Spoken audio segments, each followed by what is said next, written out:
सारा विश्व में अगस्ट 9 तारिख को विश्व आदिवासी दिवस रूपे पालन करा जाउथिबा बेले रायगड़ा जिला विषम कटक रे मध्य धूमधाम रे पालित हो जाइछि विश्व आदिवासी दिवस। ଏହି विश्व आदिवासी दिवस आदिवासी कुलर सभापति श्री अंगद कुत्रुकांक नेतृत्व में पालित होइथिबा बेले स्थानीय विधायक श्री नीलमाधव हेक्का मुख्य अतिथि भाव जोगदे ଏହି कार्यक्रम को करथिले शुभ उद्घाटन। सेभଳି मुख्य वक्ता भाव जोगदे पूर्वतन आईन मंत्री श्री जगन्नाथ सरका और रायगड़ा जिलार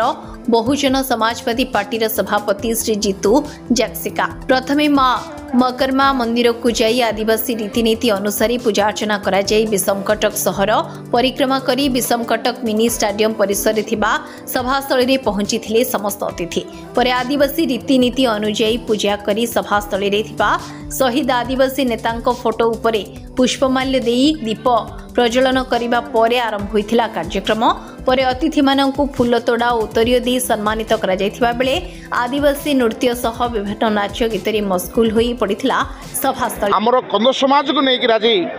बहुत बड़ आडंबर रे बहुत आनंद रे आज आमे पालन करू निजर कल्चर निजर संस्कृति के केमते सुरक्षा दे परिबा निजर अधिकार को लोकन पाखरे केमते जणे परिबा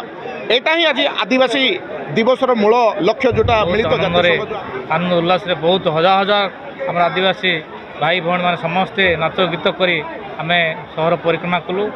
अति आनंद रे आज स्टेज रे मध्य समस्ते बसी हमर आदिवासी दिवस पालन कर। आज ये आदिवासी दिवस पालन करवार उद्देश्य होची आदिवासी भाषा आदिवासी संस्कृति आदिवासी कल्चर आदिवासी रीतिनीति बहुत महान एवं अति पुरातन दिवस सारा ओडिशा एवं रायगड़ा जिला रे विभिन्न स्थान रे आमर पालन होची इठी हम विषम कटक